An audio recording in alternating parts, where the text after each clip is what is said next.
Wraith is the most powerful car Rolls Royce has ever made, and perhaps the closest thing to a sports car we've ever seen from the brand. Based on the marque's Ghost entry-level saloon, there's nothing else quite like this British-made luxury grand touring coupe, nor should there be for the exalted asking price. It's a reassuring sign that this classic company is in good hands.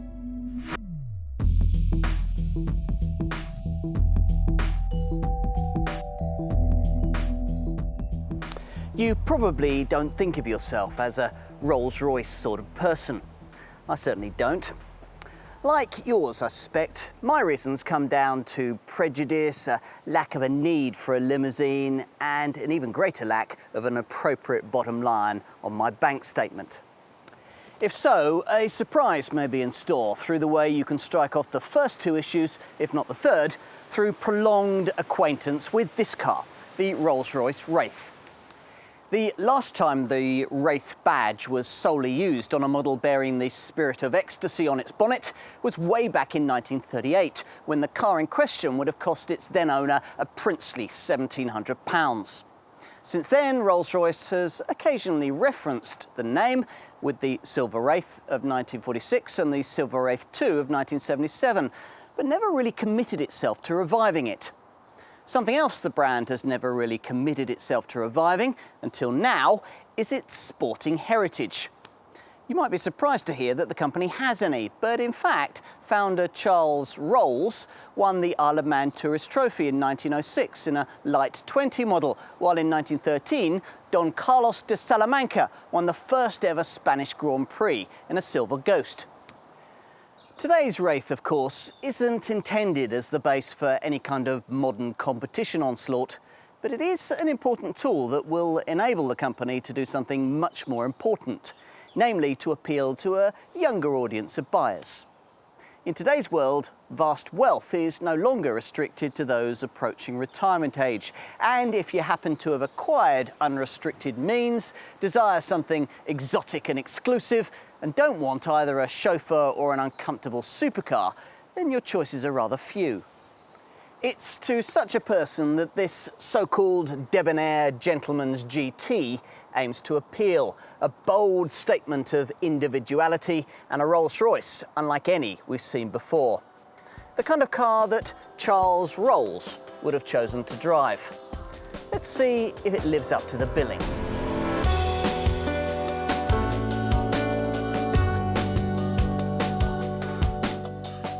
This is without doubt the fastest, the most powerful and the most dynamic machine Rolls-Royce has ever made. But that doesn't make it a sports car. Instead, the company describes this fastback coupe as a super GT, 2.3 tonnes and 5.3 metres of pulse-quickening grand touring performance you could never anticipate merely from taking a seat on the sumptuous leather chairs that position you lower than you would be in a Ghost or a Phantom, but still offer a commanding view across that famous bonnet. Beneath it beats a mighty 6.6-litre V12 engine with quite enough power and torque, 642 brake horsepower and 800 Newton meters to firmly worry the upstarts down the road at Bentley.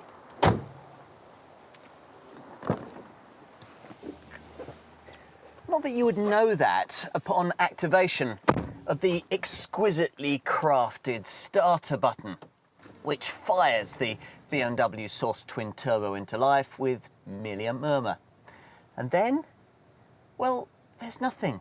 It's almost like being in a hybrid or finding yourself at the traffic lights in a car fitted with start-stop. So hushed is the experience when this Wraith is idling. So hushed, in fact, that when you first drive the car, you might need a throttle stab that'll see the revs flare and offer convincing proof that you are indeed fully up and running and ready for action that you can precipitate by dropping the steering column mounted shift lever for the peerlessly smooth 8-speed ZF automatic gearbox into D and firing this gentleman's GT at the horizon. You're aware within 50 yards that this is something very special. There's no unseemly launch control system, but even so, 62 miles an hour comes and goes almost supercar style in just over 4 seconds before the 100 mile an hour mark is passed barely 6 seconds later. Speed of this sort is usually accompanied by a suitable soupçon of drama, but here things are a little different. I don't think I've ever driven a car this fast, this easily. There may be as much power beneath the bonnet as you'd find in a McLaren F1, and outside the horizon may be hurling itself towards you as if on fast forward, but from within the story is merely one of poise and measured ease.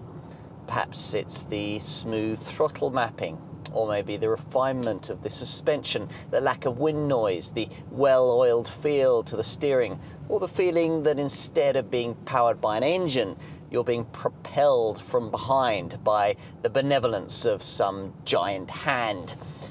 Whatever the truth, the experience is majestic. But is it also dynamic?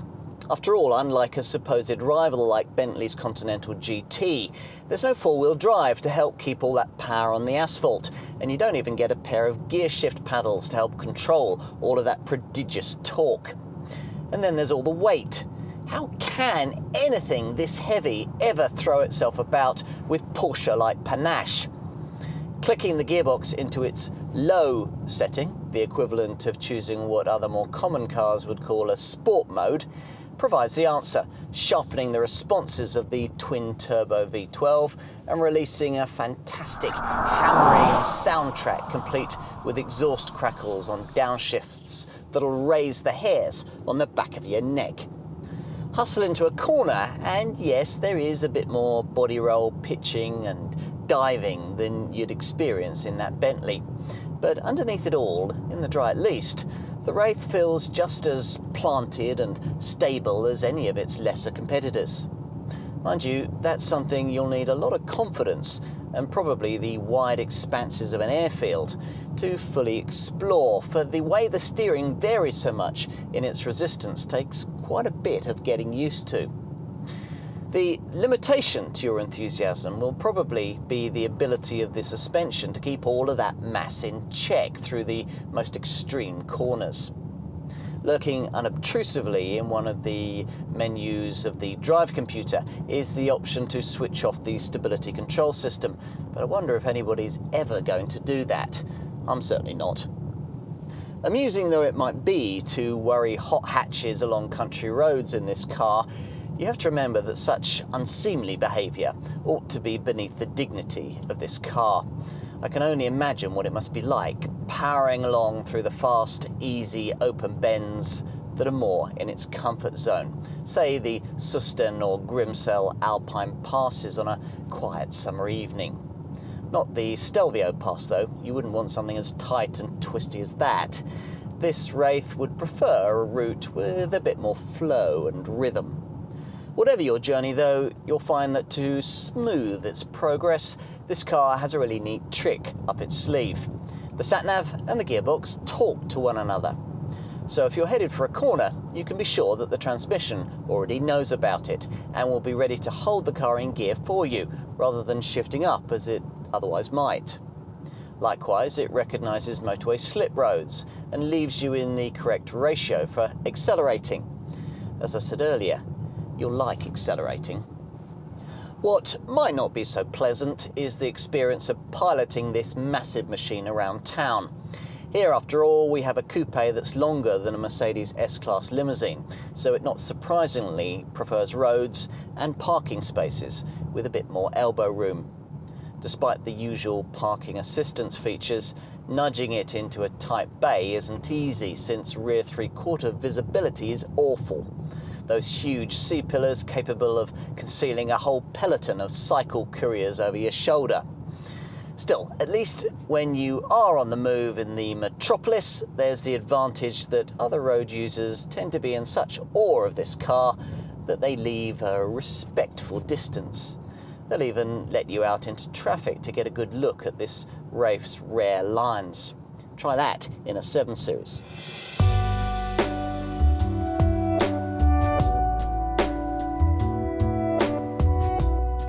There's a sense of effortless grace and elegance about this car, but at the same time something more contemporary and daring. Those words are from Giles Taylor, Rolls-Royce's Director of Design. The reality is right here in the form of the most powerful and dynamic machine the brand has ever created. Yes, it's effectively a two-door version of the company's Ghost Saloon, itself based upon the humbler underpinnings of a BMW 7 Series. But to dismiss the Wraith in that fashion would be to misunderstand much of the care that the company has lavished upon it.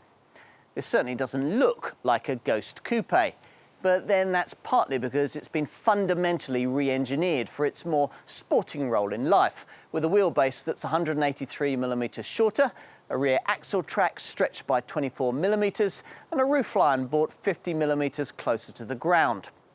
There's also the little matter of the extra 61 brake horsepower being developed by the twin-turbo 6.6-litre V12 beneath the bonnet. That engine, like this car's platform, is sourced from BMW. Do those things make it any less of a Rolls-Royce? I think not. What makes this Wraith worthy of its Spirit of Ecstasy bonnet mascot, sculptor Charles Sykes' tribute to his mistress Eleanor Thornton, is the exquisite detail that underpins everything about it. Even that mascot is aerodynamic, canted back a few degrees more than it would be in the saloon model to give the impression of speed. The familiar front Pantheon grille has also been recessed, giving a less prominent prow to the vast bonnet. Under the skin of the all-steel body, the depth of engineering goes even further, with most of the panels brazed by hand before the joins are sanded to a perfect finish for painting.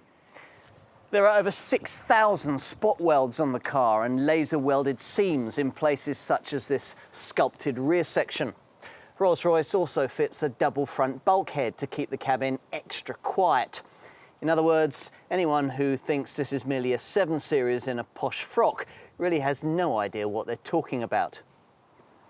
I'm not sure, though, that the substantial shape works from all angles.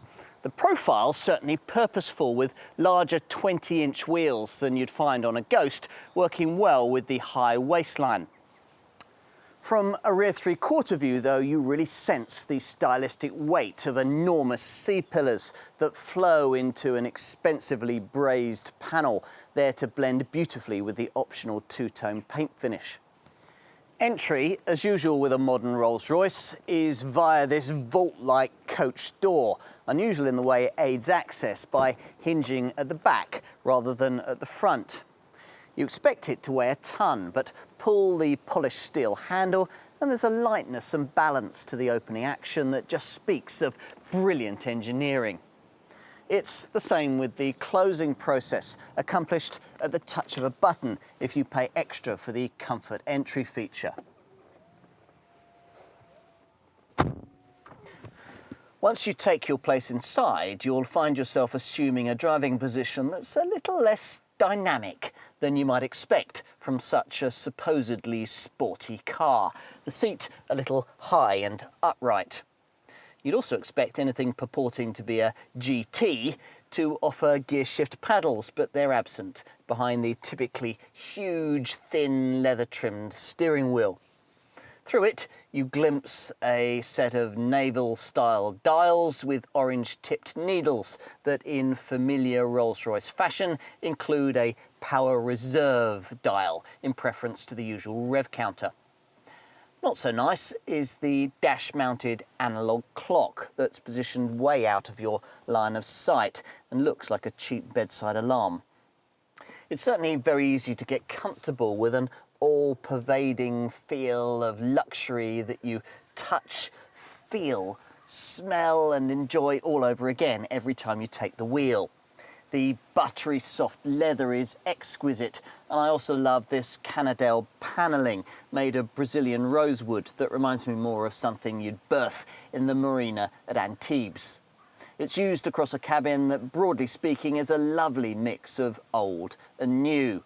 chrome door handles, traditional violin key switches and eyeball vents, mixing comfortably with features like this 10.3-inch high-definition multimedia screen that dominates the dash and hides behind a sliding wood panel when you power the car down.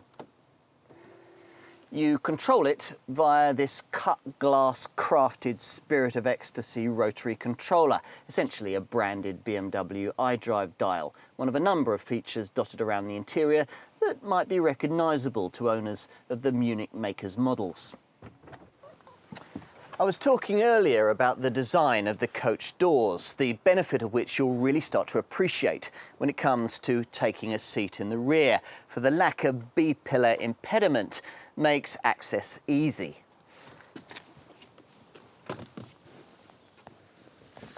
Once you're ensconced, there's a decent amount of legroom, although if you're close to 6 foot, headroom might be at a little more of a premium.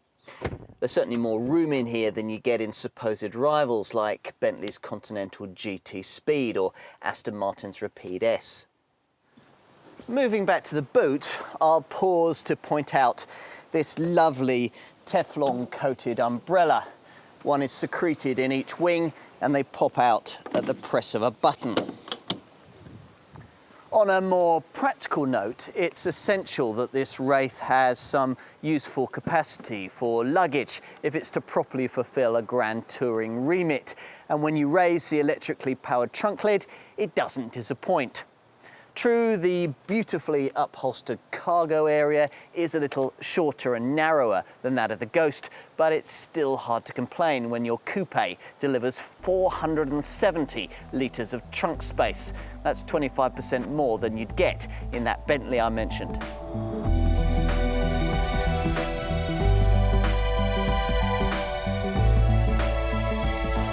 The Wraith retails at around £15,000 more than the Ghost saloon model it's based upon, meaning a starting price that hovers around the £230,000 mark.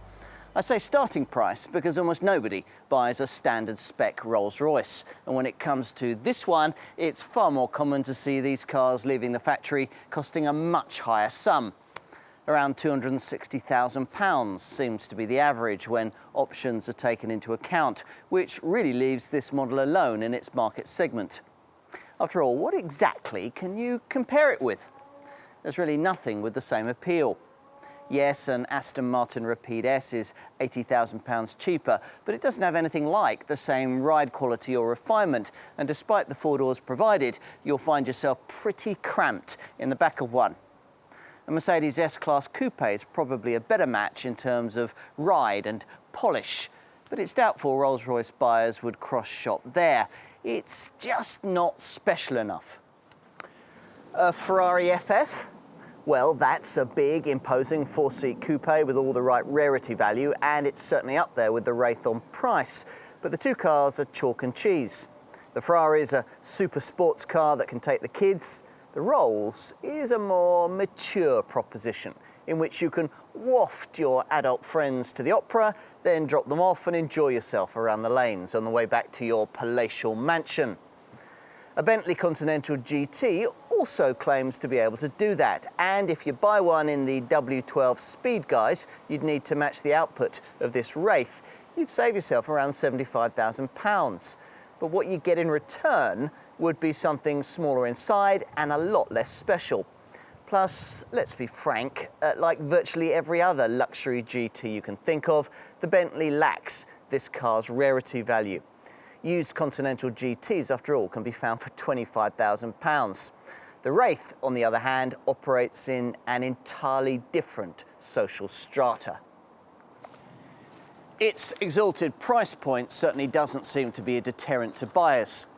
Rolls-Royce is servicing all the orders it can for Wraiths, with this model seeing the biggest demand of all its product lines, helping it to a position as the #1 selling brand in the super luxury segment of the market, this being defined by cars that cost more than £200,000. So, let's say that you've decided to treat yourself to one.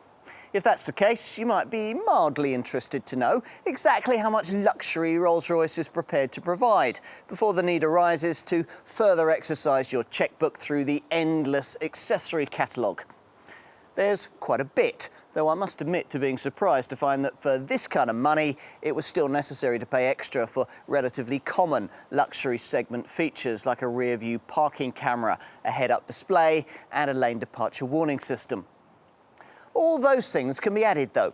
What's more important are the things it's harder to put a price on, like the hours of handcrafted care that have been poured into the cabin with its 2.5 yards of veneer, all beautifully book matched so that one panel flows into another, swirling from door cards across the dash to the ashtray covers. Rolls-Royce will even retain spare veneers in case you happen to damage the finish by scratching it with jewellery. As far as commoner items are concerned, there are adaptive headlights that turn with the road, an electrically operating boot lid and an intelligent satellite navigation system that communicates with the 8-speed automatic gearbox, preparing it for corners ahead. Rolls-Royce has also set about tailoring the car's connectivity to a new level of sophistication with a suite of aids that they liken to an onboard valet. Voice activation commands, for example, come with a one-touch call button located on the steering wheel. So programming in a destination no longer requires manual input from a navigation menu. Instead, you think it, you say it, then both visual and audio assistance begins immediately. In my experience, most voice control systems are more trouble than they're worth, and I usually end up swearing at them and switching them off, never to be reactivated. This one, though, actually works really well. Its cleverness is delivered through an infotainment system that's as good as you'd expect it would be, controlled via what Rolls-Royce calls a Spirit of Ecstasy rotary controller. It's actually BMW's iDrive system, tweaked over many years to the point where it's an industry benchmark, with features like navigation through on-screen functions, using a touchpad that allows pinch and pull functionality, the kind of thing that you do on your smartphone.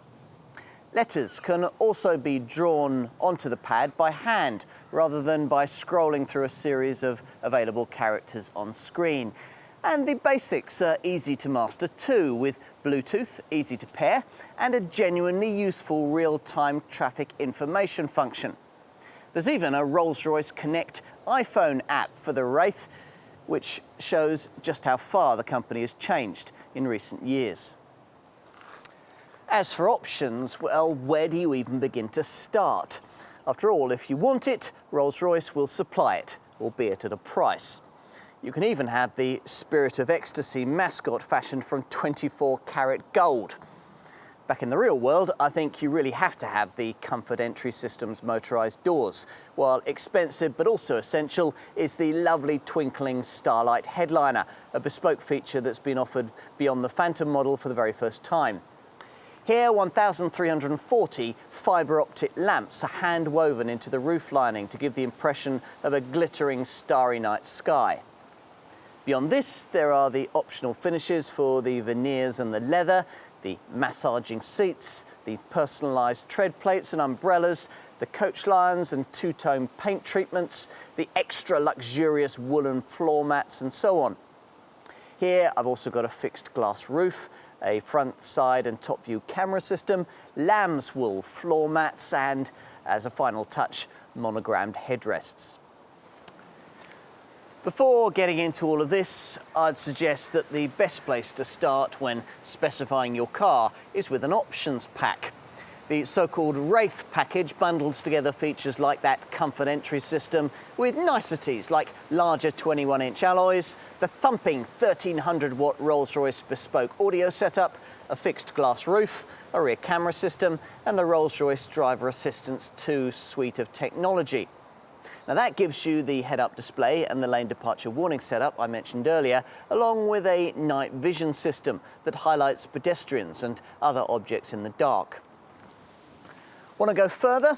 Well, the next step is simply to upgrade the optional Wraith package to include a different alloy wheel design or to add in something like, say, the Starlight headliner.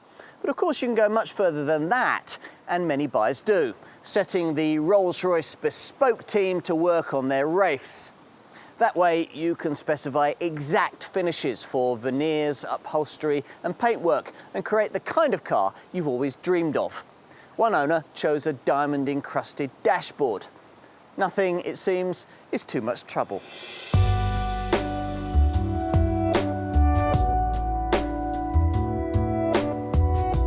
In developing this car, Rolls-Royce has been guided by its founding brand values rather than the current fashion for eco-mindedness. I suppose I shouldn't find that refreshing, but somehow I do. So lightweight body construction, stop and start systems, low rolling resistance tyres and hybrid drive systems are all notable by their absence. Still, at least the aerodynamics of the Wraith are better than its boxy front end would suggest, and the electrically assisted steering system means that there's no hydraulic pump to constantly run and sap the system energy. Emissions are pegged at 327 grams per kilometre, which rather predictably lumps this Wraith into the highest taxation band and incidentally guarantees a 4-figure annual road tax payment. Still, it's doubtful whether too many typical company customers will complain. What's more of a problem is the combination of the 20.2 miles per gallon combined cycle fuel figure and the fact that at 83 litres, this car's fuel tank is about 10% smaller than the class norm. It's not that likely owners will care about the cost, but they will be irritated by the greater frequency of needing to brush their brogues on filling station forecourts that both of those issues will entail. Let me explain. The onboard computer in this Wraith has informed me that while wafting about today, I averaged around 16 miles per gallon. When driving in a bit more of a spirited fashion, that average dropped to just 8 miles per gallon. And given the size of that fuel tank, this would have given me an effective driving range of no more than around 150 miles. My fantasies of powering this car over an alpine pass might therefore have to be tempered by the reality that halfway over the mountains I might need to be, well, asking the sat-nav to direct me to the nearest petrol place. Still, at least residual values ought to hold up well. When this car's ghost saloon stablemate was first launched, industry experts were a little doubtful about its prospects on the used market, but were proven wrong. That car holds on to around 65% of its value after 3 years, a remarkable showing in this sector. The Wraith looks set to do even better, which leads me to the conclusion that it'll lose less money after 3 years than would be the case were you to spend, well, almost half as much on an Aston Martin Rapide S or a Bentley Continental GT Speed.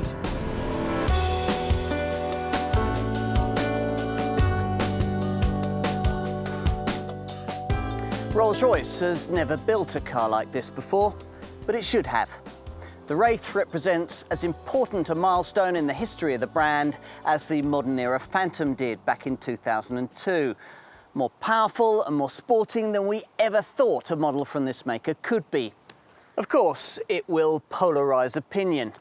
Any car that needs to make such an extreme style statement always will. Approach this Wraith with an open mind though, and it will also challenge your prejudices, reset your benchmarks and leave you with a deep-seated admiration of its sheer engineering excellence. To criticise it for not being more of a sports car is as futile as carping over its expense. Both issues will be irrelevant to those who will be fortunate enough to own one.